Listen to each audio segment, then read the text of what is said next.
Hello students, this is Vandana, working as an assistant professor in SESI Institute of Engineering. Today we will be knowing about subject-verb agreement. So, especially in the grammar, while we are preparing any kind of sentence, we need to have a proper structure to know for which subject we are using which verb and for which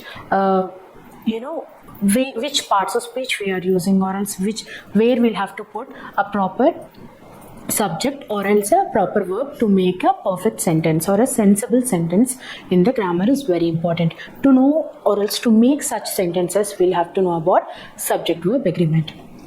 So today our agenda to know subject verb agreement would be: first, we'll have to know about personal pronouns. Secondly, we'll have to know about be forms or have forms. And thirdly, we'll have to know about subject verb agreement in the sense of simple tense, simple present tense, or else simple past tense, and the same thing, subject verb agreement in present or past continuous and in present or past perfect. So first of all, we'll know about what is subject verb agreement. So when the subject or else the main thing in the sentence, we know the structure of the sentence basically, right? Which is subject, verb and object. The basic formula for simple present tense, right? So the subject would be of different kinds of persons, like first person, second person, third person. Okay, depending on these persons, we'll have to agree. We'll have to make the verb agree with the subject. That's all the subject verb agreement is. We'll dive into the details. Come. So if the subject is in singular form, we'll have to use a singular verb. If the subject is in plural form, we'll have to use a plural noun. That's what about subject verb agreement is. And as we already discussed, we'll know about personal pronouns. First person pronouns. In first person pronouns, we have two types, which is singular and plural. In singular, we have I, and in plural, we have we. In second person pronouns, we have you acts as singular and plural both. So we'll have to, this is a tricky part here, so be attentive. In third person, we have, in singular forms, we have he, she, it, and in plural, we have they.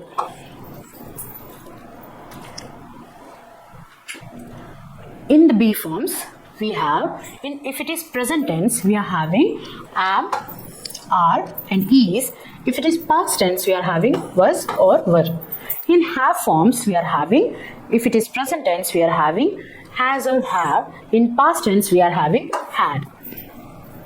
These are the things to be noted down. If you are interested to note down these details, please do that. Firstly, we'll be talking about the agreement of subject and verb in simple present tense.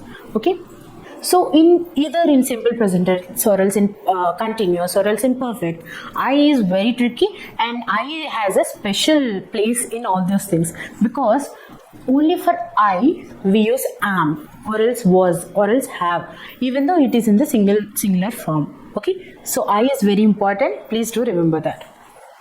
So, as we already talked about personal pronouns here. So, in the first thing, we have taken like as an example. Like is a verb, so we have taken like as an example. Even though I is a singular form, we are using like here. Okay, but as he also a singular form, we are using likes here, because it is a third person and this is the first person. When I have already told you, I is a special case. So when I am talking about myself, I am giving ownership of myself. So when I am talking about myself, we will not be using singular verb. We will be using plural verb. Okay. Only this is a very confusing part. But other than that, everything is fine. When it comes to first person and second person, we will be using the plural verb, and when it comes to the third person singulars, we are using singular verbs. And for they, it is a third person plural, so we are using plural verbs here. When it comes to past tense, there is no change for first person, second person, and third person. So we are using V2 for all the personal pronouns. When it comes to present past continuous, here, as I have already told you, as I have already mentioned to you, that only, even though I is a singular, it has a special focus when it comes to helping verbs or else be forms. When we are talking about I, even though it's singular, we are not using is as other singular forms. We are using am as to show our ownership, or else talking about ourselves solely.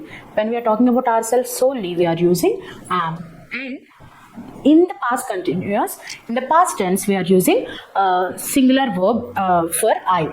So I is a special case here. Please do remember that. And when it comes to plurals, we are using are. These are be forms. All these things are be forms in present, and these are be forms in past. Okay, when I have already told you he, she, it are singular forms of third person. So that's the reason why we are using is for all these things. And for plurals, we are using are. And for our special case, which is I, we are using am. And in past continuous, we are considering I as singular as well. That's why we are putting was. Okay, for plurals, we are putting were. That's a simple trick we can remember. For singulars, we are putting was, and for plurals, we are putting were. Even though, don't get confused with S form, because initially, regularly we use S form for plurals. When it comes to, the verb forms, S does not recognize itself as a plural in the verb. So it doesn't become a plural. So for singular pronoun, or else for singular noun, we are using singular verb, and for plural nouns, we are using plural verbs. And in present perfect, we have, again I have told you, we are giving a special focus for I. So we are here, we are giving it half form of have only. And for half form, in half form, we have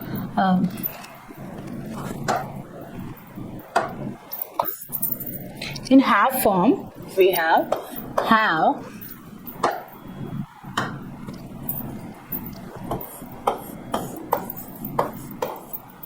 and has.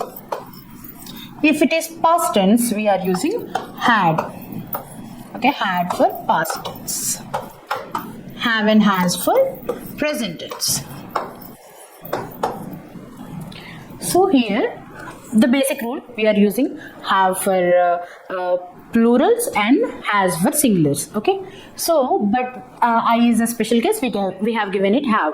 So for we, which is plural, we have given have. For you, which is also plural, it can be acted as a singular and plural, but here we are considering it as a plural. Okay, so you, we are giving have, and he, she, it will be singular. So that's the reason why we have given it a singular verb or a singular have form, which is has. Okay, and they are, again, it is a plural, so we have given it have. When it comes to past tense, nothing changes for either for first person, second person, third person.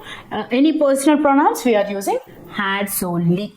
Okay, next, some special cases where we are using singular forms, or else if we are having two singular forms, we are using singular verbs. As you may ask, why are we using in that cases, or else we don't know about those things. So that's the reason why I am also telling you about such special cases in which will be talking about singular and plural verbs. In singular verbs, first rule, okay, subject with two singular or plural nouns joined with end. Okay, here Ramu is a singular noun and Raju is also a singular noun. Though Ramu and Raju are singular nouns, when they both are connected with or else joined with end, we are using a plural verb here. Even though it is singular nouns, combined we are making a plural verb. Next, two nouns about one person joined by end. As we have already discussed, if we are joining with end, two singulars, we are using a plural verb. If we are joining two singulars and we are talking about one person only, then it becomes a singular thing or a singular example. So here the president and the chief executive, which both are same, so that's the reason why we have put a singular verb here. And in the second thing, two nouns joined with "and" are thought of as a single thing or else single item. I have already told you. So two nouns which are joined, combined, we are not talking about same person. Even then we are using singular verb. Here we are talking about a single thing, or okay, this is a flavor's name, a cookie flavor name, I mean an ice cream flavor name. That's why we are combining as a one thing, as we are talking about one flavor. Okay, that's the reason why it has become a singular thing, rather than here we are talking about two people. Okay, Ramu and Raju are two individuals we are talking about. That's why we have given a plural verb here, as if here we are talking about two, even though we are using two titles here, but we are talking about one person. That's why we are using singular verb here. Here, even though we are using two nouns as here, but two nouns are derived as, here it is derived as one flavor. That's the reason why we are using singular verb here. Next, we will be using singular verbs when we are talking about an amount, or else when we are talking about when we are referring about amount or a quantity. For example, when we are talking about distance that we have traveled, or else money that we have spent. Okay, when we are talking about these kind of things, we will be using a singular verb. As if here we have given an example, which is 100 kilometers is not a great distance. We are talking about 100 kilometers, which is, here we are talking about 100 kilometers, which is not a great distance that we are discussing. So here, when it comes to a helping verb, or else we can call it a be form, we are using a singular verb here. Okay. Next, two singular nouns joined by either or neither nor. Okay. We have given an example again here. Either Sana or Abhi has to finish the work today. So, as we have already discussed here, the same thing, but we are using either or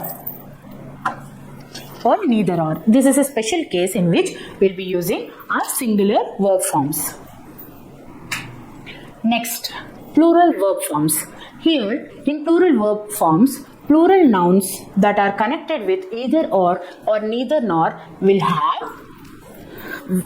have plural verbs. For example, in the previous section we have discussed about Sana and Abhi, which are singular nouns by themselves.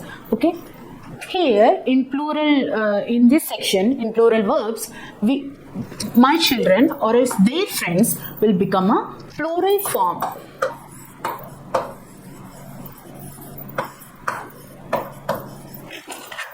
Whereas in the previous section, Sana and Abhi are singular nouns. Okay, that's the reason why we are using plural verb here. Okay. Next, someone, everyone and no one are considered as single nouns or else single forms. That's why we are using singular verb here. And everybody, somebody, no one, etc., the same thing. But if they are followed with they, their and them, that becomes a plural form. Then we are using a plural verb, which is are, he. In this case, it is are. And scissors, spectacles, trousers, they are by default considered as plurals. That's the reason why we are using a plural verb. And when we are talking about uncountable nouns are also treated as single nouns. Okay, like baggage, furniture, okay, luggage, all these things are considered as singular forms. So for those things, we'll be putting singular nouns or else singular verbs, which are here. In this case, I have given an example. Your baggage is heavy. Is becomes a singular form here. Okay, what will be the plural form for is? It is are. As we have already discussed in the previous section. And another thing, collective nouns can either take singular or plural verbs. Collective nouns like committee, children, or else government. Okay, all these things become collective nouns. So these things are considered, these things are either can be considered as singular or else plural nouns. For those things we can either use is and have depending on the sentence you are preparing, sentence you're forming. Okay, in this case I have given example, the committee is investigating this matter. So here the committee will become a whole thing, okay, a whole picture. When it comes to the second sentence, the committee have submitted their separate reports for consideration. So the committee is not one thing here. The separate people in the committee, there are separate members in the committee which have separately submitted their reports. So in this context, we are using a plural verb, and in the first sentence, which we are talking about the whole committee, we are using singular verb. So basically, we'll have to be very thorough about the personal pronouns. We'll have to be very thorough about the personal pronouns, which is first person, second person, third person. And for first person in singular form, it is I, and for plural form, it is we. In the second person pronouns, for singular form, it is you, and for plural also, it is you. And for the third person pronouns, for singular, it is he, she, it, and for plural, it is they. And for be forms, in present tense, it is am, are, and is. For past tense, it is was or were. And in have forms, we have has or have in present tense and had in past tense. In simple tense, as we have already discussed, we are using for singular nouns, we are using singular verbs, and for plural nouns, we are using plural verbs. Please be very thorough about the instructions, or else the rules we'll have to we have discussed here. So that you'll form a sensible sentence, or else a perfect structured sentence in English language, which is very important. If you can form a sentence, you can form a paragraph, which will be very good for the professional students like you guys. Hope you have understood all these topics.